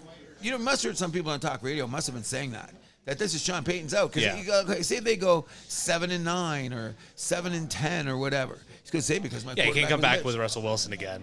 No, he'll be cut. He'll be cut. It'll be a big salary cap hit, but Peyton will go for it. But the bottom line is I think that's a red flag in the biggest way for that. And Denver plays who this weekend? I forget. So that's saying. Do they? I think they're either in Vegas or they play Vegas the Raiders at home. Which is anyway they have a. Yeah, they're in Denver. They have an incredible record at home against a division opponent. But we'll have to wait and see. But we're going to go with that. So now we have the Bills. You have Baltimore. I have Baltimore. You have Cincinnati. We both have the Jags. We both have KC. Yep. Wild cards. Who do you say have your wild cards in the AFC? I have Baltimore. So my division guy. Yep. Okay. I have the Jets. Okay. And I have the Pittsburgh Steelers. Whoa! You say I have some hot takes. Whoa! Wait a second here. Okay, technically, so you have all three of those. You have three teams making the playoffs. From there's AFC. 3 wild cards. Oh, from because you got AFC Cincinnati North, winning the division, and you got Baltimore and Pittsburgh making the playoffs in what may be the toughest division in football. Wow! Pittsburgh has one of the easier schedules in the entire league as well. Something to consider. Okay, so there you go. Got that. Next of all, that means they've got to play at least 500 in the division. And so what you're saying is you're going to say Mike Tomlin will not have a losing record once again in what is becoming a stellar, incomparable head coaching thing. I can see Pittsburgh being like a 10-7 team making that last wild card spot. So you got Baltimore and the Jets and Pittsburgh. Pittsburgh. Well, I'm going to tell you this. I think that, did you bring any rollies or what were you smoking on the way in here or whatever? Because I'm going to shock you. I'm going to go with the Jets. Okay. Well, I'll take the Jets. I'm also taking the Chargers because everybody's coming back from their offense. Keenan Allen, Mike Williams. They got a new running back. They beefed up the old line. They changed the offensive coordinator. Herbert only threw 25 touchdown passes last year in that mess. Mm-hmm. He can only go up. As a matter of fact, later when we talk about MVP candidates, I'm putting him on my list as possible MVP candidate. So I'm saying San Diego is going to make the playoffs. I even think that they're going to be a threat. San Diego. The LA. I'm still on that thing. I'm old. But I'm saying the Chargers are going to make the playoffs. My take is, and it's interesting because I'm also taking an NFC North team to also make the playoffs, but that's the Cleveland Browns. You heard it here first. You got Cleveland. I have one question for you. Okay. Indica or sativa?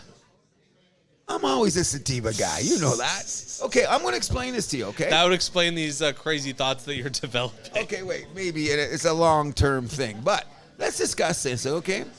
Before Deshaun Watson went into his whoremaster mode, he was easily one of the top 5 quarterbacks in the league. But the problem is he went into that whoremaster mode. Okay, but the thing is he going to come out of that? 100%, because what's going to happen, he came in the middle of the season, which is the worst thing for a new quarterback. They say he's been in camp. They say he looks sharp. He's got weapons, and Cleveland's got a defense. He's got the best running back, arguably, in the league. Yeah, I like Chubb. Okay, and he's got targets to throw to. I'm saying that Cleveland's on the rise. And they had all this together for a couple of years. They had the wrong quarterback. So that's just my take on it. I'm not buying what they're selling. Oh, I am. And I think they'll have a decent record. I don't think they're going to be in the basement. Okay. But I can't see them making the playoffs. Okay, so what we're going to do is we're not going to always name the publication because we don't want Just throw it out there. Okay, we're going to pull out Lindy's. Okay, Lindy's. Now, Lindy's is supposed to be a very reputable magazine. They've been going on for about 50 years or so. Mr. Brady's in the house. We just want to say how you doing, Brady. Here's our calls. You want to come back really quick. We've done the AFC. We both picked the Buffalo Bills to win the division. He likes Cincinnati. I like Baltimore. We both like the Jags. We both like Kansas City. He's calling for Baltimore, the Jets, and Pittsburgh to be a wild card. Wow. I'm calling the Jets, the Browns, and the Chargers to be wild cards. I'm calling for the Cincinnati Bengals not to make the playoffs. That's a stretch. I'm telling you heard it here first. I'd call it crazy. I like Baltimore for their new offense. What?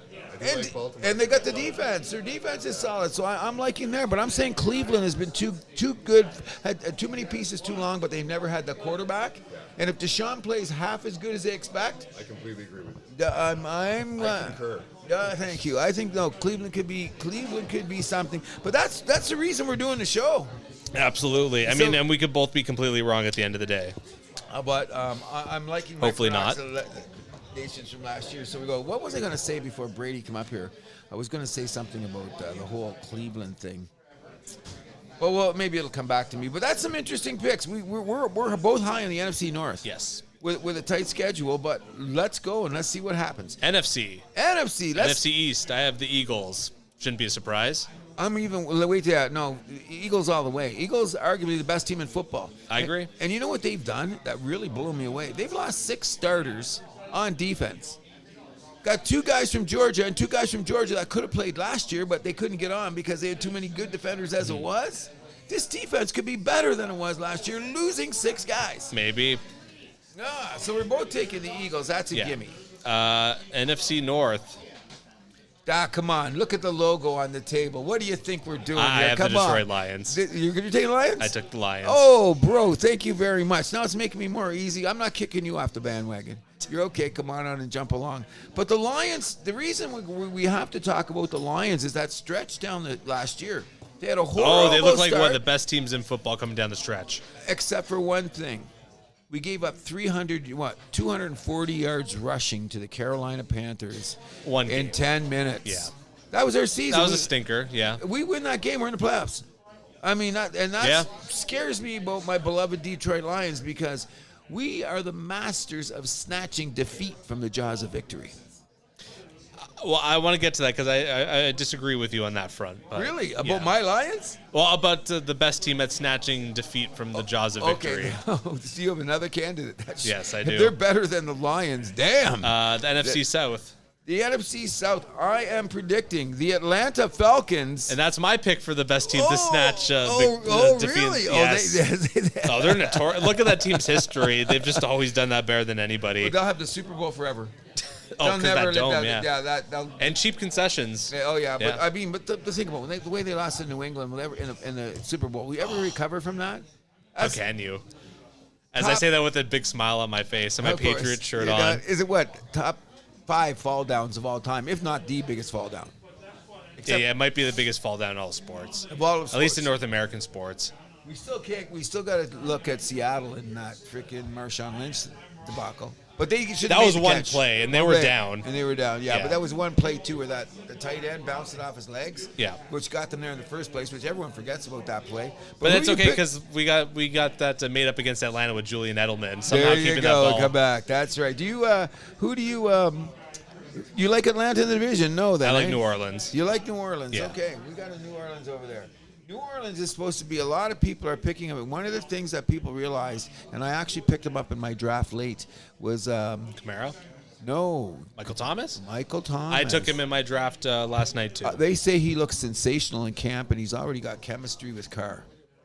You'd love to see it. Because he's like Devontae Adams. They're great route runners. Yeah. You know what I mean? They don't have to be the fastest, they don't have to be the craziest, but they.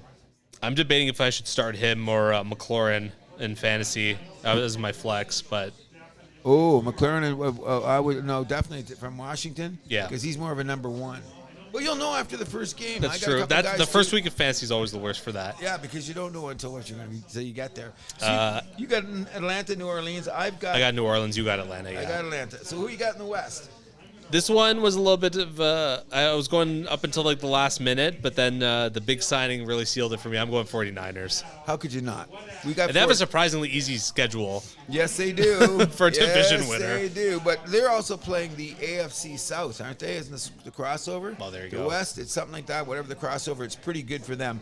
Even though San Francisco, I really, okay, had to think twice about this because when we talk about the wild card, you maybe will understand.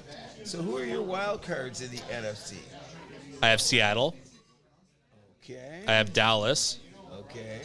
And I have the New York Giants. Okay. The Giants are a sexy pick because everyone likes them from New York, and they're also a traditional great Mara family team. I think they're going to have a fallback. I think they're going backwards. So who are your wild cards? My wild cards are going to surprise you. I'm taking the Saints. Well, you took the one in the division. Okay, interesting. I'm taking the Saints to. I'm also taking the Cowboys to make the playoffs because if they don't, you don't watch it. This would be crazy.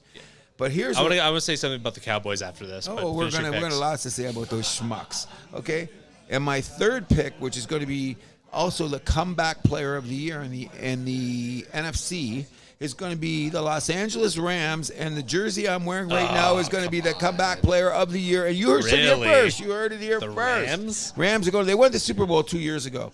I'm doing a little bit of research. You know how many times a team that won a Super Bowl, then the next year they fell down, but they weren't that bad, and the guys came back and went there. Most recently, the L.A. They're not the same Super Bowl team, though. Neither was the L.A. Rams when they went back again, even though they lost the second time to New England. They went twice.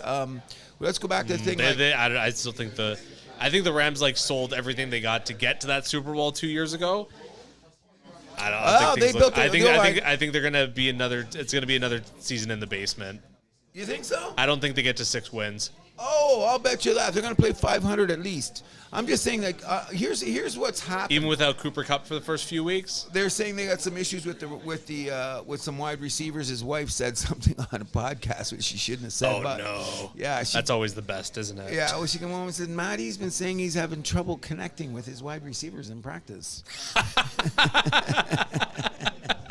And you're still going with them, even with because I know Matt Stafford, and I'm saying he was a little beat up, and their O-line was there. I'm just of the belief I'm going historically. I think that like teams like No, looking at their depth chart, they look weak at a bunch of positions. Like they haven't played. They haven't played. We haven't played. Okay, until you play, we don't know. Like look at teams last year that were supposed to have a depth chart, and then all of a sudden they showed up and they were winning. Cincinnati when they got Burrows, when they got the year they went to the Super Bowl, the season started. They were supposed to have more problems than problems. Remember? I get that. And then all of a sudden they went to the Super Bowl, but they had more holes than Swiss cheese according to the prognosticators. Sure. So what are we doing?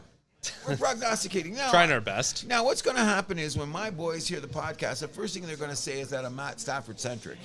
I'm going to get that anyway. And I wish I wasn't, just so I could be able to say that this guy's great. He's his first ballot Hall of Famer. Yeah. If people don't know that by now.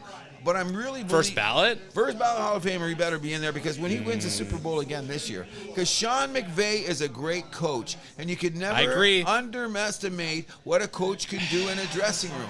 I'm going to combine all of those facts. It's about your personnel, though. Well, we'll see. We don't know until you get on the field. So what I want to say about the Dallas Cowboys is how people are talking about it's like a Super Bowl or bust season for them. And I honestly can't see them winning the Super Bowl this year. They're a very good team, but they reek of one and done. Unless they run into like, I don't know, maybe like they could beat like New Orleans or Atlanta in the first round. But okay, here's the problem. They're not making it past the division round. Okay, here's the problem with the Dallas Cowboys. In one sentence. Everything. 2 words. No, 2 words. 2 things. Jerry Jones? How did you know? I've been watching football for a while. Okay, so how do you do this? You bring in a quarterback into your organization, and Brock your Purdy. present quarterback and your head coach don't even know. Did you know that? They brought in Trey Lance. And Jerry Jones did not tell anybody. That's weird. Weird. That's insane. Mike McCarthy got I'm driving shocked. in and heard about I didn't know You this. did not know that? No. He did not form That's anybody. bizarre. Apparently, him and Steven got a little bit, maybe we'll put a little fire under Dak's ass bullshit. You guy's under contract for big money anyway, but he's not Irsay or any of those owners. Jerry Jones makes a lot of money with this freaking product called the Dallas Cowboys. But how do you do that as an organization when your owner brings in a quarterback, the most significant position in North American sports? Don't tell nobody. What'd you do? I had my chauffeur pick him up at the airport. He's staying at my house. Yeah, that's questionable at best. You ever heard of anything like that? No. I know owners have done some crazy ass shit. That's some crazy ass shit. No, like when I heard that, apparently nobody, because everything's smoke and mirrors or whatever. Where there's smoke, there's fire. Sure. What around the campfire is McCarthy was coming in when he heard it, because once you hear this release sync, the Adam Schechters of the world are out there reporting it immediately. And apparently Mike McCarthy heard it going up 4 or 5 in the morning, driving away to practice. He heard about it on the radio. Oh my God, that's hilarious. That's a rumor. That's like an NHL player finding out they're getting traded from watching TSN or something. Exactly, yeah. But they're not, of course, you know what? We never get 100% verification. No. But where there's smoke, there's fire. But we do know this. Nobody in the facility of the Dallas Cowboys that were coming to work that day had any idea that Trey Lance would be coming in the next few hours. That's so goofy. That's typical Jerry Jones, though. I can't say I'm that surprised after letting that sink in. Like Jerry's like a... you know what? He's a nut. He's a modern day Steinbrenner. Yeah. Even crazier. Yeah. The problem is, and you hate to say it because nobody... Except Steinbrenner won a lot more. Oh, yeah. But the problem is... Mind you, Jerry NFL... back in the day, he had that nice 3 out of 4 run, but he's never been the same since he freaking kicked Jimmy Johnson to the curb. The real problem is with the Cowboys is that, and I hate to say it, but Father Time is undefeated.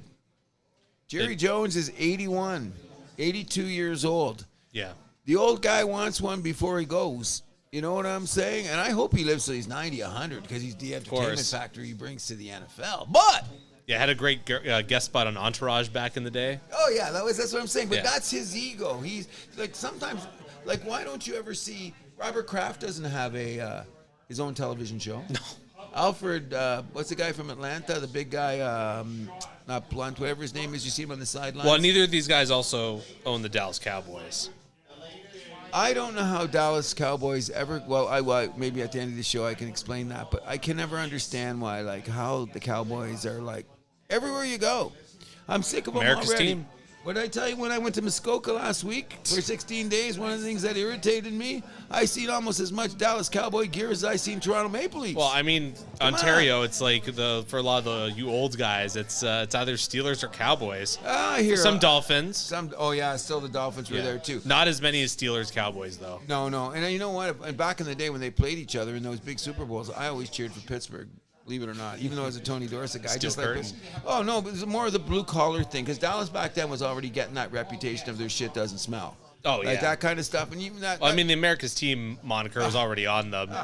You know, Roger Staubach and all that. No, it was when they rolled out the cheerleaders too in those outfits, and that was the next level because football's all about what pom poms and cheerleaders and your marching band.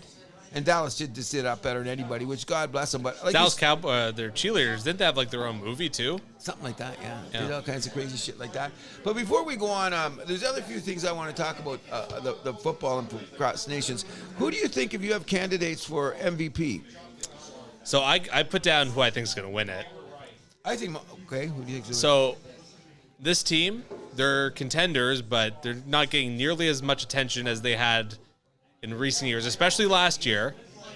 Talk about the Buffalo Bills and Josh Allen. Oh, I had him too. I thought about him, and because sorry, go on. I'm saying that it's just Buffalo. It's Buffalo. That's it. And I'm praying for him. Spoiler alert, I don't have him going to the Super Bowl, but no, I don't have him go to the Super Bowl either. But if Josh Allen wins the MVP, we'll cheer on the air at the house at Hams. I love Josh Allen. I'm a Patriots guy. I'm not supposed to love like the Bills, but I got my Joe Damo, huge Buffalo Bills fan. I want to see him win for him. Yeah, okay, and I would like to see that too, but I really like Josh Allen. I like Buffalo. I like the old school aesthetic. They're just down the road from us. We're all going to cheer for him anyway. It's just that I thought Josh Allen would already have had an MVP by now.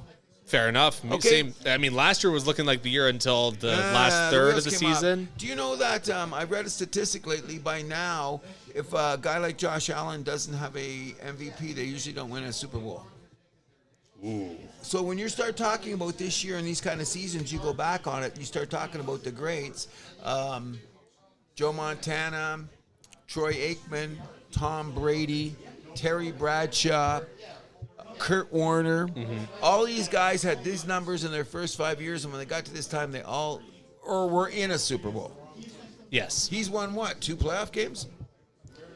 I love Josh Allen. Just don't get me wrong. I love Josh Allen, and I hope that you're right. I mean, putting that all on him is a little unfair. It is a team game. Football, the ultimate team game, arguably. Ultimate. I'm just looking at it this way. I really want Josh Allen to win because I've been a Buffalo guy since O.J. Simpson. Sorry. Don't say that too loud. No, I guess we can't say that. But it is. It's like Josh Allen is such a great player. What I'm worried about Buffalo is that I hope all this smoke in the dressing room with Stephon Diggs and all that stuff is really just smoke. That's a concern. I mean, yes. I don't know anything about that, but I mean, a bad dressing room is a bad season. Sure. I mean, but a part of it, from what I've heard, it's like the Buffalo players are like really embracing this underdog thing. Like, they don't believe in us? Yeah. Fuck them. Yeah, you know? and I'm happy about that too. The bottom line is, like I said, Buffalo's got to learn to win some big games, okay? And the division hasn't got any easier.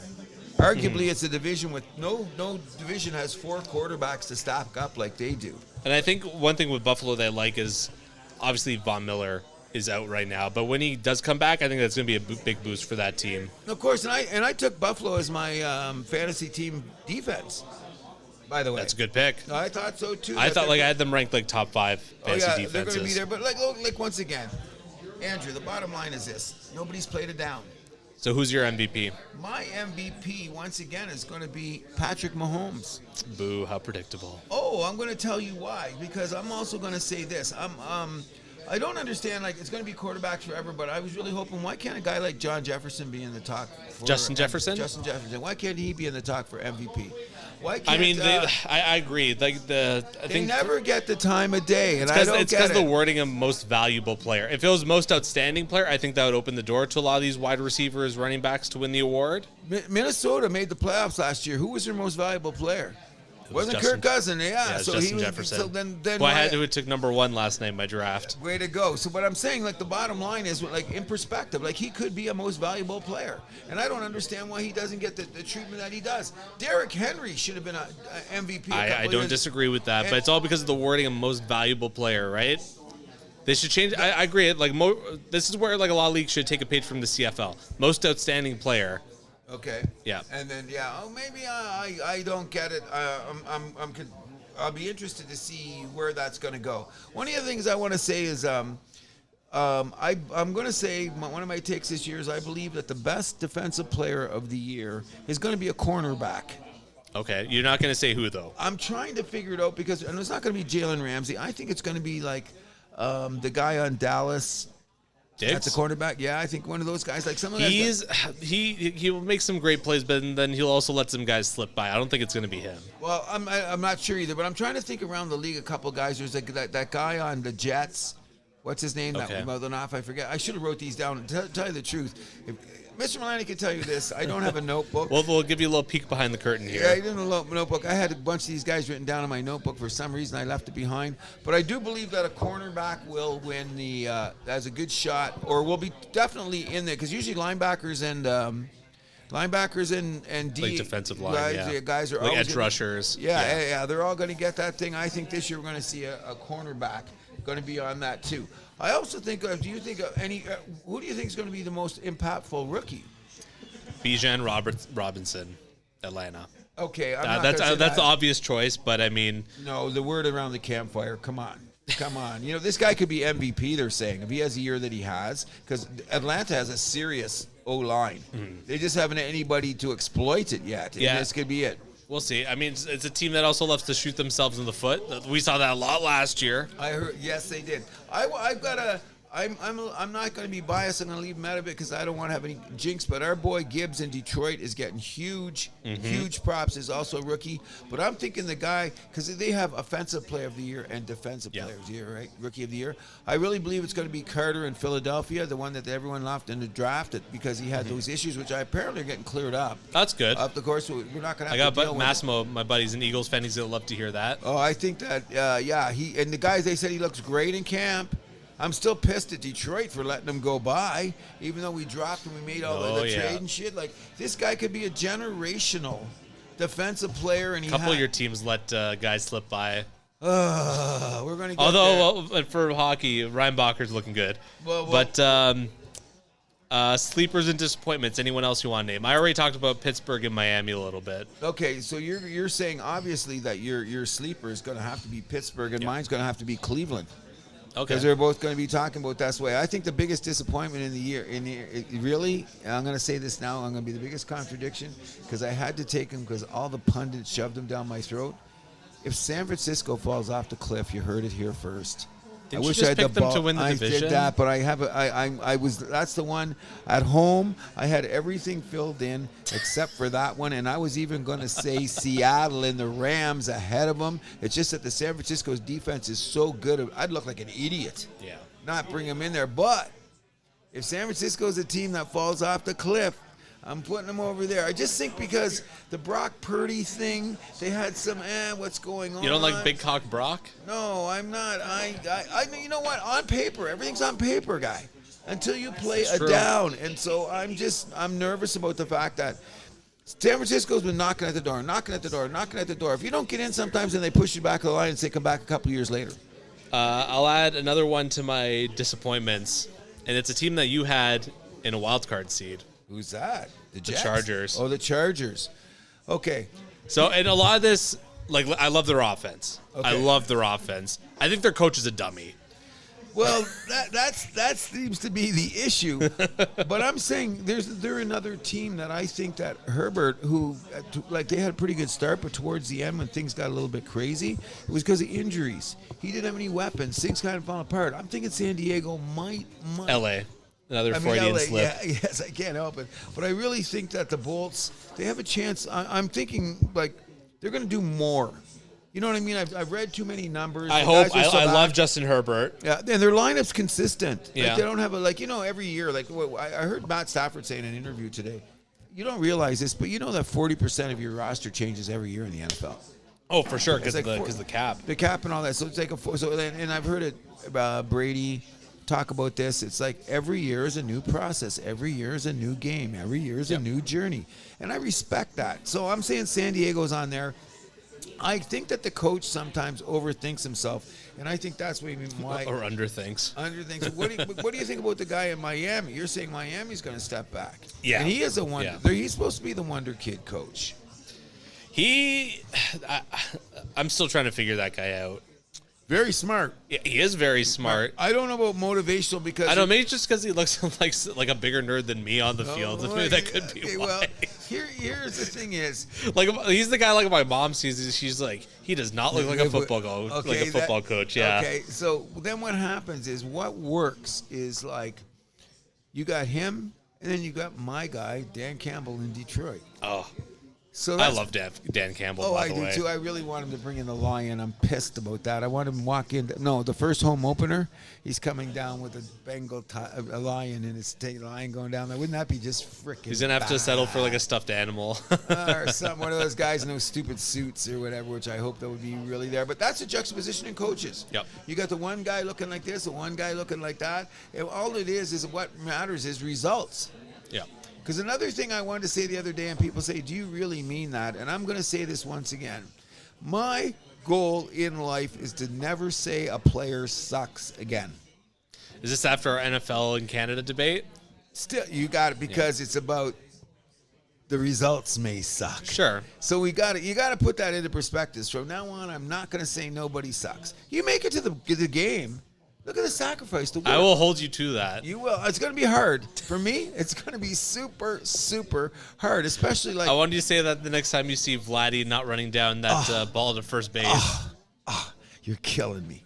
You're killing me. Because that's where my mind immediately went to when our friend said that. Okay, so look, I'm trying to do this, Mr. Milani. You know that sometimes I say things that are politically incorrect. Sometimes I say things that are maybe a little insensitive. What I'm trying to do is take those edges off with it still having the same impact. And I haven't figured that out yet. That's quite the dance. Okay, but I'm going to figure it out somehow, some way. I appreciate that. I will. You know what I'm saying? In any event, I really like our picks. I'm going to put this down to last year.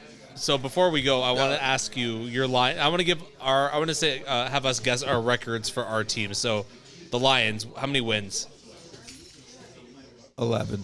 11 wins?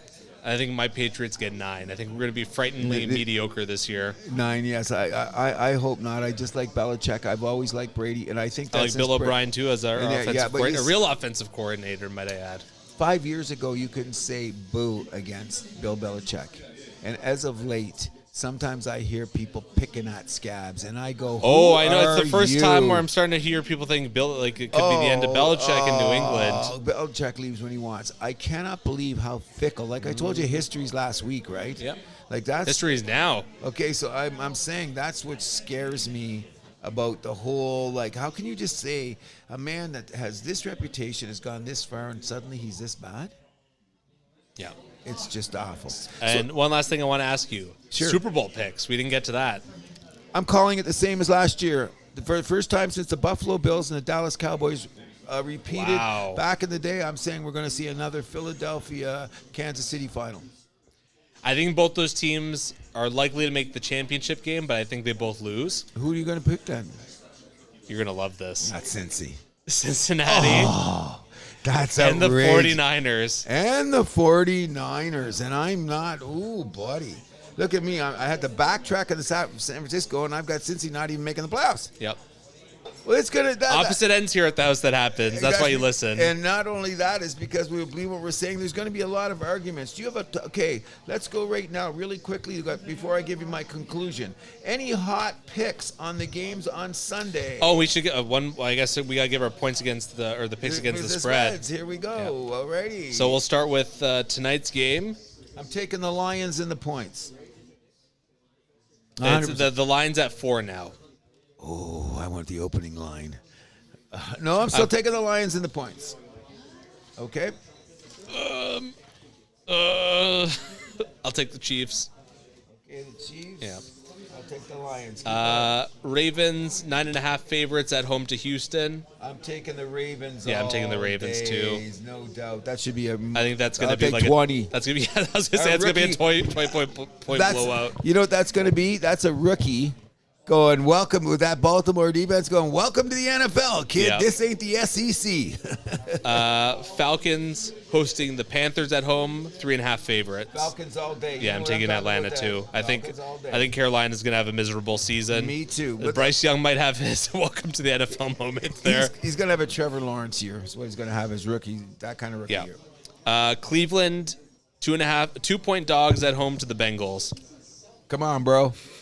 You don't have to ask me that, do you? You're taking Cincy then, aren't you? He's got a bad record in Cleveland, though, doesn't he? Huge. I'll take the Browns. I'll take the points. Okay. Steelers, 2.5 dogs at home to the 49ers. I'm taking the Steelers all day. Whoa. All day. I'm taking San Fran. Okay, here we go. What? Steelers all day. Even though these are both teams I have in the playoffs. Commanders, 7-point favorites at home to the Cardinals. Yeah. Washington all day. So, actually, if you're doing a survivor pool, my strategy would be to fade the Cardinals. Just take whoever they're playing. Yes, that's a good idea. And I'm not even in a survivor pool yet. I'm dying to get in one. Isn't there one here? I think so. We're going to try to do it on Sunday. We'll let them know. We'll get Surgeon, okay? Yeah, I'm taking Commanders as well. I think Commanders, you know what? I almost picked them as a playoff team. They're a weird one. They're weird. Like if they suddenly they made could the be playoffs, 500. They're going to be like 9-8, 8-9. I think. I wouldn't be surprised if they sneak. They got the defense. Yeah. They've got the defense to maintain it. I'm just saying, like, it's all about the Sam Howell thing. You know what I mean? So Vikings 5-point favorites to the Buccaneers. I'm taking the Vikings. That's going to be at least double in Minnesota. I'm going to say that's at least a double-digit win from Minnesota. I'm not. No? But I'm taking the Vikings, but I'm just saying only because it's them. I'm saying if they squeeze by. I'm thinking I'm going to box that. When I go Sunday, when I play Pro Line, I will be boxing that game. Yeah. Because I think the Tampa Bay's defense is still something to worry about. And Minnesota has no upgrade on their defense, so we'll have to wait and see. Next. Indianapolis, 4.5-point dogs at home to Jacksonville. Jacksonville to smoke. Yeah, I think so too. I think Indianapolis is going to be in over their heads. Yep. New Orleans, 3-point favorites at home to Tennessee. Gotta like the Saints at home. Yes, same home here. Opener, they never lose at home a lot anyway, so that's a good show. Next. Denver, 3.5-point favorites at home to the Las Vegas Raiders. Oh, I don't know. I'm going to go with the Raiders for the upset. I'm going to take the Broncos. Okay, Raiders, Broncos. Probably already made a mistake. Next. Chargers, 3-point favorites at home to the Miami Dolphins. I'm going to take the Chargers. Yes, that's going to be the game of the week already, I think. And we're into with the Denver one, we're into the 4:30 games. Okay. Seattle, 4.5-point favorites at home to the Rams. Seattle all day. I'm taking the Rams. What? You're You're taking crazy. Seattle. Okay.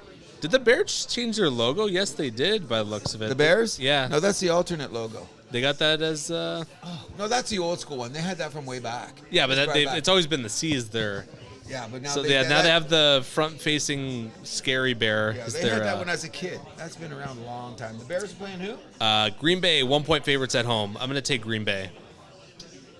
Okay, I'm taking Green Bay too because I think Jordan Love, we didn't give him enough press, but we'll see what happens. Yeah, I think he's going to have a decently good season. Then New England, 4-point dogs at home to the Eagles. Sorry, Bill. The two Bills. I'm going to take Philly here. Yes. It leads us to Monday. Oh, the Sunday night game. Yes, we have the Giants, 3.5-point dogs at home to the Dallas Cowboys. I'm going to take the Giants. Me too. Two Giants guys here, which brings us to the huge Monday night game. Jets, 2.5-point dogs at home to the Buffalo Bills. I'm going to take the Bills. We're all taking the Bills because you know what we did? Can I say this very nicely? Our show has now gone a little bit longer than expected because we have interruptions, and we did not mention one guy's name who's the quarterback of the New York Jets. So let's not mention his name. Does it rhyme with Frogers? Fraud. Yes, you've got the fraud. That's who it is. In any event, I really enjoyed this show. It's been a great show. It's been a good show. But as usual, we're going to have a little bit of a... Because it is football season, I thought I'd bring to mind a little bit of history, and if we could have a little melancholy ending. And I want to bring up a name which I've introduced to Mr. Milani, who glad I'm bringing his name up because you learned a little bit of history about that, and I'd like to bring up a very, what I'd like to say, a little tribute to a man by the name of Gil Brandt. If you don't know who Gil Brandt is, he just died this week. He was 91 years old. Bless his soul to him and his family. But this guy started way back in the 60s when football started, and he was the architect of America's team. Mm-hmm. Dallas Cowboys. Of the Cowboys. Not only did that, they say, Mr. Milani, you should appreciate this. Oh, I saw a lot of the things they kind of got going in football. Mr. Analytics, he started the combine. Psychology tests. The psychology tests. But what we got to do is for the people that move the whole leagues forward is it's a fact that you have to include all players of all ilks. And he was one of the first guys that went to HBCUs. He found Bob Hayes, who was an Olympic runner, and made him a wide receiver. He picked up Everson Walls and a few number of players like that because Gil Brandt was of this. He's going to test you as a man and the qualities of you as a player, which also coincided with a man like Al Davis, who were the ones that opened the door to say, if you're a great football player, you play football. Exactly. Regarded. Which is going to say, if I ended it this way, what Gil Brandt has done for the House That Happens is this. Bring the highest level of competition to the people that love the games, regardless of race, gender, religion, and all the bullshit that shouldn't really matter. You know what I'm saying? And that's going to pretty well be the gospel according to Cruz. But before I go, Mrs. Milani, I hope you enjoy the game. I hope you're a good luck spark to make this thing happen. Big shout out to all the boys at Pheasant Run Football. But before I go, I got a very special thing to say. I miss you, Matt. I miss my boy. Sorry about that. Every year it's going to be like this. Miss you. And that's, do you want to end it? I think that's going to be about it for the House That Happens this week. Thank you once again for listening to us. We love each and every one of you, even our regular listener in Virginia. Big shout out. Big shout out. Hello, well, my name is Cruz. And I'm Andrew Milani. And we keep the vibe alive. You can find The House That Happens on Podbean, Spotify, Amazon Music, iHeartRadio, Player FM, Samsung, Podchaser, Boomplay, YouTube, and SoundCloud. You can also follow us on Facebook, Instagram, and TikTok at The House That Happens, and follow us on Twitter at House Happens. You can also shoot us an email at thehousethathappens@gmail.com.